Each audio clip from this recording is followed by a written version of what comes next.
नारायणं नमस्कृत्य नरं चैव नरोत्तमं देवीं सरस्वती व्यासं ततो जयमुदीरयेत्। ॐ नमो भगवते वासुदेवाय। द्वात्रिंशोऽध्याय। मैत्रेय उवाच शृण्वविदुरतो समन कपिलरूपे भगवान् कहन्ति माता मुख चाहि शृण जननी मन देई।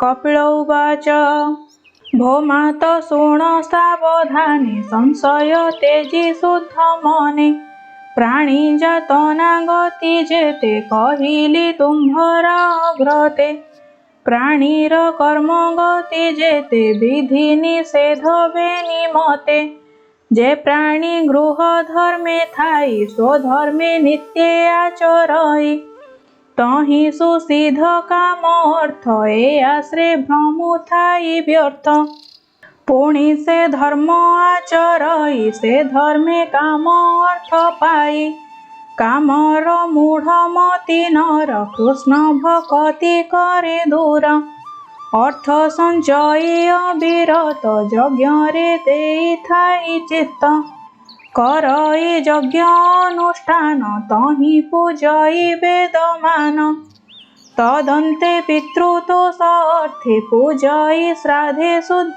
चिते श्रद्धारे से धर्म आचरे पितृदेवता पूजा करे से प्राणी गमे चंद्र स्थान सेठारे करे सोमपान भोगर अंत जेबे होइले उठी से स्थानु आसई से काले अनंत सज्जारे विजये हरि समुद्र से जोग निद्रारे शयन सकल चेष्टा करिलीन लय हुअन्ति लोक तिनि मध्ये छन्ति जेते प्राणी से सर्वे तांक देहे थान्ति से हरि उठिले आसन्ति काम्य कर्मरु एहि गति केबे न जाई गता गति जे प्राणी पंडित हुअन्ति से केबे धर्म न छाड़न्ति करन्ति स्वधर्म आचार संसर्ग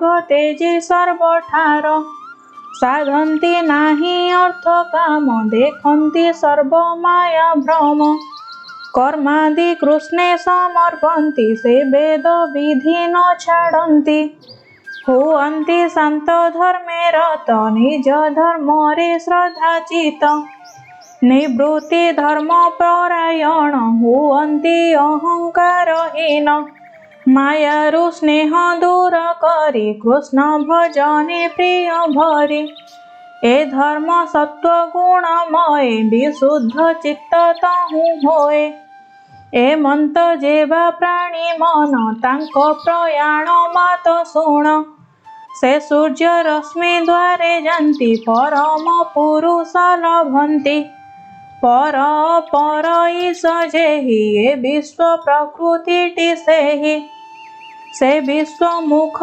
नारायण जे करे सर्जन पालन एमंत जेहु भगवान तांकु लभन्ति भक्त जन से इच्छे मुक्ति लभिबाकु भजई हिरण्य गर्भकु से मोक्ष गुण शुण माए कहिबा तुम्भंकु थोकाए बेनि परार्ध काल अन्ते ब्रह्म प्रलय ए जगते तावत काल ब्रह्म लोके हिरण्य गर्भर साधके सुखेण विहार करन्ति ब्रह्मार संगे लय जान्ति भूतादि पंच महाभूत ए दश इंद्रिय सहित पंच विषय अहंकारे ए सर्व ब्रह्मांड आकारे ए माने रहन्ति प्रधाने परार्ध काल अवसाने से स्थाने जेते जोगी थान्ति ब्रह्मांक शरीरे बसन्ति आयुष शेषे प्रजापति परम आत्मारे मिलन्ति जेणु ताहांक अभिमान देहरे नोहे अवसान एणु साक्षाते मुक्ति नोहे ब्रह्मा संगते हुंती लये। जे माने हरिर भगत हरि भजन्ति अविरत से सर्व हरिंकु लभन्ति देहादि भाव न जानन्ति। सम देखन्ति सर्व जीव मित्र अमित्र एक भाव। एणु भूमात हरि भज भोग वासना सर्व तेज। ए सर्वभूतंक हृदरे हरि अछन्ति सर्वठारे। ताहांक महिमा सुमरि मनकु जोगे दृढ़ करी।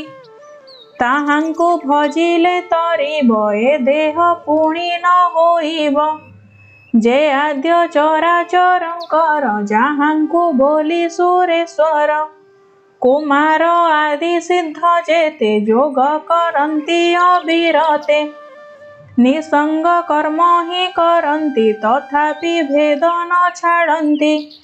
जेणु करन्ति अभिमान एणु न पान्ति शुद्ध ज्ञान। से माने प्रलय कालरे पसन्ति ईश्वर देहरे।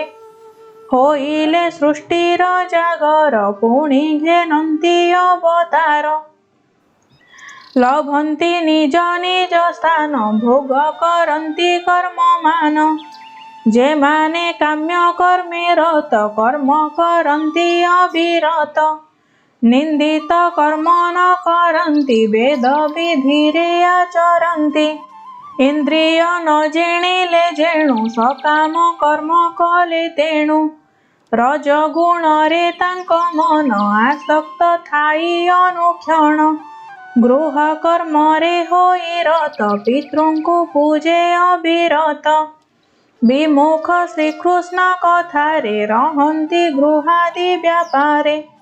छाड़ी अमृत कृष्ण कथा नित्य गुणन्ति ग्राम्य गाथा। तांकु विधाता बाम हेला बिअर्थे तांको जन्म गला। सकल अनर्थ जेते एकत्वे कला अविवेक। जे सने विष्ठा भोजी माने विष्ठा भक्षन्ति हत ज्ञानी। ए मूढ़ लोके से ही रूपे पड़ी जंत्रित भवकूपे। से पूर्ण कर्म भोग अन्ते चलन्ति शुण जेउ पथे। सूर्यंक दक्षिण मार्गरे बसन्ति से पितृलोकरे। से भोग अन्ते गो जननी संसारे पड़े देह घेनी। पुत्रादि गृहे जात होई पूर्व वासना न छाड़ई। गर्भ आधान आदि कर्म देहान्ते समसान धर्म। ए कर्म मान करुथान्ति संसार छाड़ी न पारन्ति। गमन्ति देव पितृस्थान तहि करन्ति भोगवान। पुणी लभन्ति नर देह एमन्ते काम्य कर्म स्नेह। एणु सुस्थिरे तुम्भे माए मन निवेश कृष्ण पाए। श्रवणे शुण तांक गुण कीर्तन कर अनुक्षण। स्मरण अर्चन बंधन जे नव भक्तिर विधान। पाद सेवन दास्य भाव सख्यादि आत्मा निवेदिव। एते प्रकारे कृष्ण पादे भक्ति कर प्रमादे। कृष्ण रे कले भक्ति जोग तहु लभई वैराग्य। तेबे लभिब दिव्य ज्ञान पाइब परम ब्रह्म स्थान। भक्ति रे चित्त जेते बेले रहई कृष्ण सुनिश्चले। तेबे से विषय छाड़ई प्रिय अप्रिय न जानई। इंद्रिय वृत्ति भेद नाही सम विषम आर काहि। एमंत भाव जन्मे जेबे देहे आत्मा को देखे देवे। परमानंद सुख पाई आनंदे संसार भ्रमई। छाड़ई सर्वसंग मान परमानंदे रहे मन। से ब्रह्म परम पुमान रूप विहीन दिव्य ज्ञान। से परमात्मा परमेश ता नाम परम पुरुष। से एक नाना रूप धरे भ्रम जन्माईछि संसारे। ଯୋଗୀଙ୍କ ଯୋଗ ସାଧ୍ୟ ଏହି ଏକାନ୍ତେ ସଙ୍ଗ ଯେ ଛାଡ଼ଇ। ପରମ ପଦ ଲଭେ ତେବେ ତା ବିନୁ ଭ୍ରମ ଥାଇ ଭବେ। ବ୍ରହ୍ମ ନିର୍ଗୁଣ ନିରାକାର କେବଳ ଜ୍ଞାନ ରୂପ ତାର।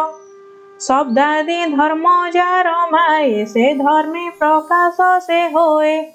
ଆଭାସ ଦିଶଇ ଭ୍ରାନ୍ତିରେ ଏ ବାହ୍ୟ ଇନ୍ଦ୍ରିୟଙ୍କ ଦ୍ୱାରେ। ପ୍ରତ୍ୟକ୍ଷ ଦେଖୁ ଯେତେ କିଛି ଏକା ସେ ସବୁ ହୋଇଅଛି।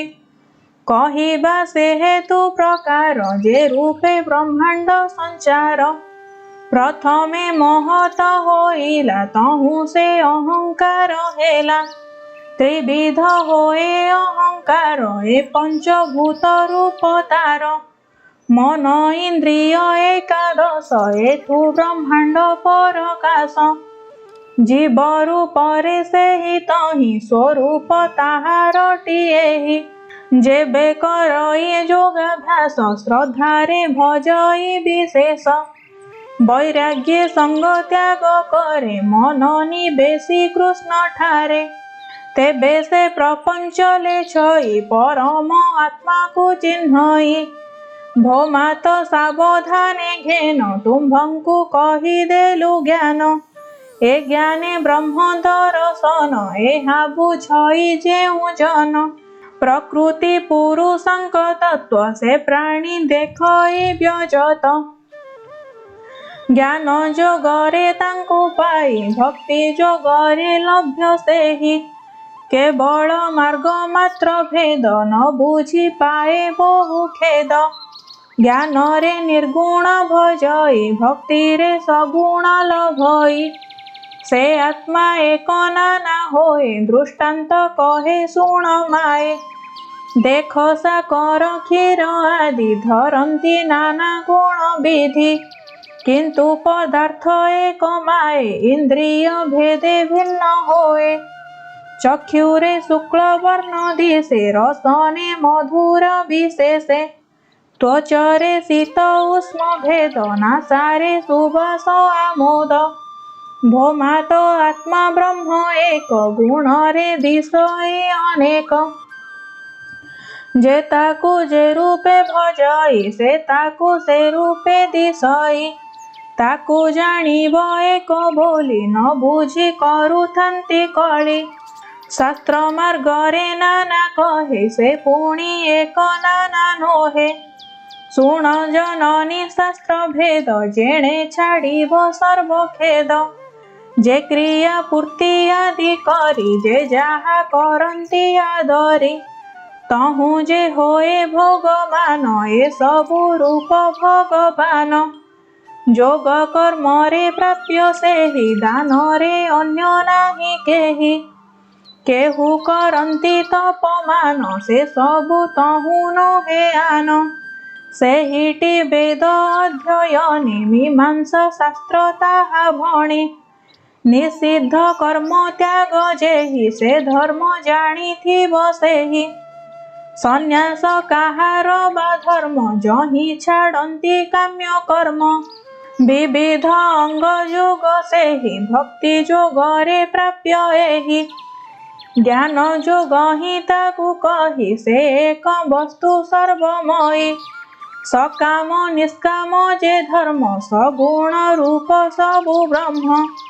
ଆତ୍ମତତ୍ତ୍ୱରେ ଗମ୍ୟ ଏହି ବୈରାଗ୍ୟ ଧର୍ମେ ତାକୁ ପାଇ।